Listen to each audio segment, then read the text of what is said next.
kuwari, ha? Nasi Attorney Puput sa tong linya. Attorney, mayong buntag. Good morning, Sir Tibbs. Ug sa tanang tagapaminaw sa inyong alagad. Good morning kaninyong tanan. Yes, salamat Attorney. Niining nga maong kahigayunan. Attorney, ang balita nagkanayon nga ang DILG may enter the dragon niining sitwasyon sa Dawis karon by reminding the Vice Mayor to assume office. Attorney, sa inyong to assume office, tungod kay matud pa na ay desisyon sa ombudsman na dispositive portion diha nga ang DILG kinahanglan mo something like that, Attorney, no? As we speak, Attorney, kamusta si Mayor Miriam nihawa ba sa posisyon or nagpabilin? No, Mayor Miriam, wala na siya muhawa sa iyang katungdanan, no? Kay ang letter was addressed to the Office of the Vice Mayor diha sa Dawis.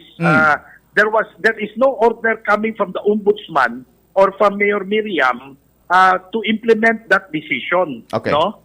Ang atong basahon tong memorandum gikan sa Department of Interior and Local Government, Okay. misulti lang to that please be advised and reminded. No? So meaning to say that is only an advisory or a reminder to the Office of the Vice Mayor that by provision of the law, she is the one who can assume as the mayor. But as we all know, no, we were looking for an order of implementation coming from the Office of the Ombudsman. Now, we must always remember that true enough, katong desisyon na pagpalagpot ni Mayor Miriam or pag-dismiss ni Mayor Miriam, gifurnishan ang DILG ni Ana. Okay. After furnishing a copy to the DILG, that was only for the purpose of information Okay. from the DILG. But there is no order of implementation coming from the Office of the Ombudsman. Okay? Okay. We must always remember that there are two distinct things. Sama na sa kasong sibil diya sa atong diya sa korte, no? Na desisyon ang kasong sibil, musulti po na diha og so ordered, no? Pero di na mahimo ang desisyon imo ang dadon sa sheriff para pagkuha og mga butang or pag-garnish og mga katungdanan kita sa usa ka defendant na napildi sa kaso. Unsa may dadon sa sheriff ang writ of execution. Now, kinsa may mo issue sa writ of execution ang sheriff ba? No, ang sheriff mooy mo execute lang, pero ang writ of execution will come from the court through the honorable presiding judge.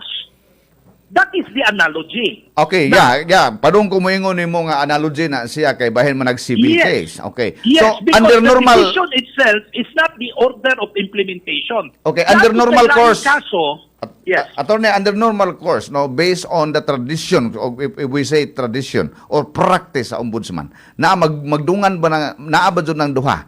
O ang order sa dismissal or ang order of implementation, naabag yun ng duha? Now, what I can tell you, no, unsa ko masultis publiko, I have personally known of a case in another municipality na fine ra gani itong gi-impose against a mayor, the high order of implementation. How much more an order for dismissal? Okay? I have with me a copy of that order of implementation coming from the Ombudsman telling the DILG to implement their decision in an administrative action. Okay. Assuming No, that was only for a fine, ha? That was Okay. only for a fine for a simple neglect case. So, tungod ni ana as practice sa ombudsman nga nay order of implementation, tanan nila nga dismissal order or whatever kinahanglan sundan gyud na og order of implementation. Mao na view ninyo.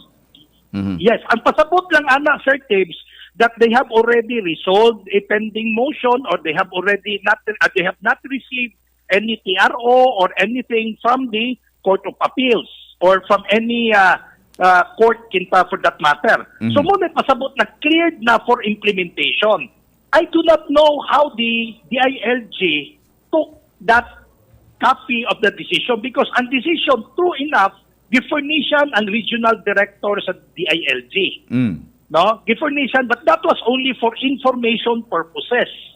That was not for them to implement right away. Because as a matter of fact, we have a pending motion for reconsideration before the Office of the Ombudsman. Okay. Now, the question is, what if lang ha, there will be a modification for example, what if I'm not saying na mahitabo ni, but what I can tell you is that there is a possibility tungod sa among motion for consideration. What if there will be a modification in the judgment or in the decision? What will happen? Diba? Would the IALG also tell the vice mayor to relinquish the office, the being a mayor? Diba? Okay. Pero kasagaran attorney, doon naman giingon attorney nga pwede mapatuman ang desisyon pending appeals, pending motions attorney. Naaman po na. Dili.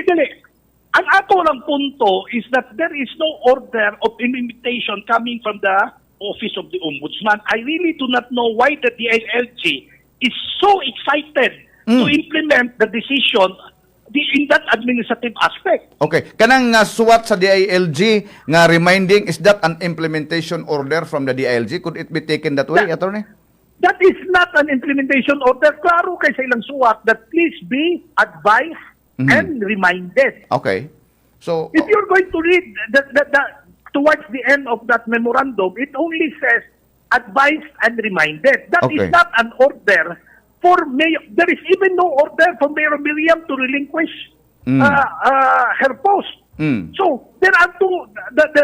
Legally, there might be two mayors there in the municipality of Dawis in the absence of an order coming from the DILG kicking out Mayor Miriam. according Why to is that order only given to the vice mayor to assume office?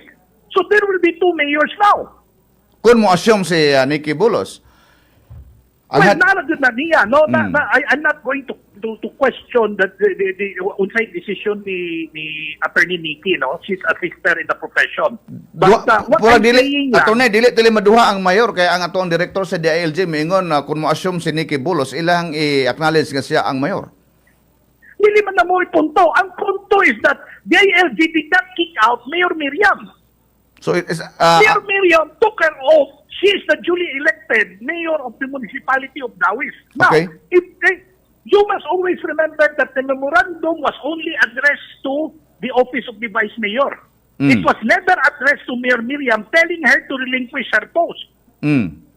Okay. So what is the legal effect there? The legal effect there is we might have two mayors in the municipality of Dawis.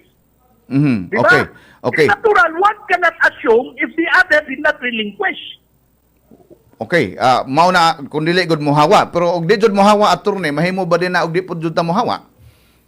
Palitan assuming no We are nga awaiting, ang among punto is that we are awaiting the order of implementation, coming from the Ombudsman. Yes, ug naay order of implementation coming from the Ombudsman, we would respect the office of the Ombudsman kay diha gagikan ang order nila. Pwede ba nato timanan, Sir Tibbs, no? Okay. Ato lining timanan. The decision did not come from the DILG na sila ray magbuot as to when nila i-implement. Okay. The decision came from the office of the Ombudsman, so ang mo implement ang office of the Ombudsman, dili ang DILG. I mean to say, the order to implement it addressed to the DILG should come from the office of the Ombudsman. Okay. So kanang tan-aw niyo kanang suwat sa DILG nga reminding, is that an order or implementation na sa decision sa Ombudsman? Or it's For up? me, that is only advisory in nature. That is Okay. only reminding her, okay, you get ready, or meaning to say, you must be reminded of that provision of the law to get ready. The moment there is an order of implementation coming from the Ombudsman. So buti pa No, so sabot. that is very clear. So- Until now, Mayor Miriam did not receive an order from the DILG to relinquish the office of the mayor of the municipality of Dawis. So meaning to say, she cannot abandon that office. Okay. So attorney Pupot, no, mga musta ta? Kamusta naman ang inyong MR? What mo pa update? Well, it's still pending, no? It's still pending. What I'm saying lang is that mano man di man huwaton sa DILG ang order of implementation coming from the Ombudsman. I just hope, no, that what make habaw na unsay na buhaton, because we were thinking that they would await any order of implementation coming from the Ombudsman. Sayop That is ang- akin to a writ of execution. Attorney, matud pa nimo, it is just a reminder. It is just an advisory. Sayop ba ang Well, that DILG is mo my remind o mo understanding, advise? No? Yes, that is my understanding. Og mao lagi That, unja bata mura manguday conflicting idea nga nganong gauna-una man ang DILG sa to pa ang DILG kay ga-remind raman. Are you saying sayop ang ilang pag-advise, sayop ang ilang pag-remind? well, I'm not saying that sayop ilang pag-advise, no? But you are it's just assailing that- its move. Wa dili ka mo wa ka mingog sayo pero imo silang gi-assail ang ilahang move nganong gauna-una man ang No. DILG. What I'm saying is that is not an order to assume office. That's all that I'm saying. Mm. That is only a reminder for them or for the Office of the Vice Mayor of the provision of the law. Akong sundo na og pangutana, sayop ba ang gihimo sa DILG attorney sa imong tan-aw pag-remind o pag-advise ni Vice Mayor? Sayop ang sabot sa uban siguro. Okay. Kana Ang mo, pagsabot. that's all that Okay. I can say, no? Okay. One thing is certain, no? The moment, no, somebody will assume office here, no, by virtue of that memorandum, I cannot also preclude my client to file a legal action, no, against those responsible. Mhm. No? Kayong ato ning tan-awon, as a matter of fact, no, I am awaiting an order of implementation attached to that memorandum coming from the DILG, which I believe there is none. Mhm. With all due respect to our friends from the DILG, no, that I know the provincial director, he's a personal friend. With all due respect, I do not want that they will take this, that I am taking this on a personal level, no? Ang ato lang, I am just trying to protect Mayor Miriam. Saktuhon na to ang proseso. Muli akong gihangyo nila, saktuhon na to ang proseso, but of course, mag-insister yun mo kaniana, kay, as a matter of fact, no, they could easily say, you are hereby ordered to assume office within like this, a period of time, in view of the provision. Why did they opt to say, please be advised and reminded? That's so meaning to say that is permissive, meaning that is only advisory in nature or a reminder for the Office of the Vice Mayor that there is this provision of the law. Okay? Now, if they would insist, of course, Mayor Miriam has legal remedies, no, under the law. Kay, di ba na ito matagna?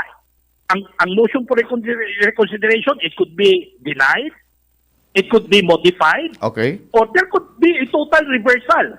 No, what pa kay pao kung sa'y resulta? So what will happen if there will be something like bisag modification Mhm. of Tinuod. the decision? Why problema o i-deny?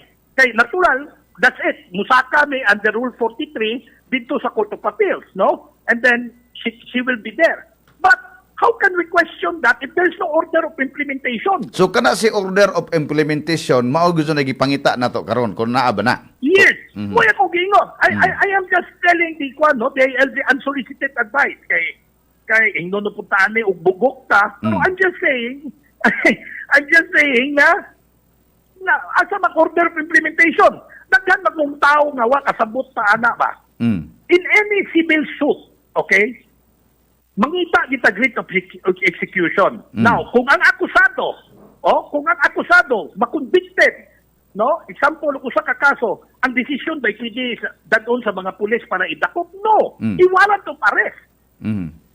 Okay. Diba? Nakuha ni mo na Sir Ted. Yeah, Diba? Warrant of arrest kung criminal case, kung civil case, may writ of execution. Kung admin case, order of implementation. That's it. Ang atong pangutana, balikon ako pangutana, kanang order of implementation, naa ba gyud na attorney sa due process or pwedeng wa na or pwedeng naa? No, what I'm saying lang is that there is a recent case. Di lang ko muingon kay di man ako'y gahandol ana, but I was Okay. informed and I personally saw a copy of that order of implementation imposing a fine on a mayor. Okay. Okay? On a mayor, municipal mayor po to siya. So when I saw that, if that is only a fine, how much more kung dismissal? Well, that is an opinion, attorney, pero wata kahibaw jud og unsay hunahuna sa ombudsman ang ilahang desisyon kinahanglan ba ng order of implementation, but as practice naa mo nang naka-invoke ta nga naa gi-practice naman ni nila. Pangutana nato, naa ba gyud na sa libro, attorney? Ang punto ani Sir Tibbs, dili tungod kay gifurnishan ang DILG, dili tungod kay gifurnishan ang civil service, dili tungod kay gifurnishan, that is automatic. That is my point. Okay. No? Dili tungod kay klaro man pud na in the memorandum that pag-furnish sa copy nila was only for information. Now, my only question is why did they act on this without an order of implementation coming from the Office of the Ombudsman. Okay. Attorney Popot, salamat kayo anang imuhang mga pamahayag. Order of implementation, the one which is lacking, kung naa na siya, then Yes. respetuhan nato ang desisyon sa ombudsman. That's your point this morning. Attorney Popot, salamat Yes. kayo. Yes. Salamat, Okay, attorney. thank you, May buntag Sir. kanimo. Okay. Okay, okay. DYR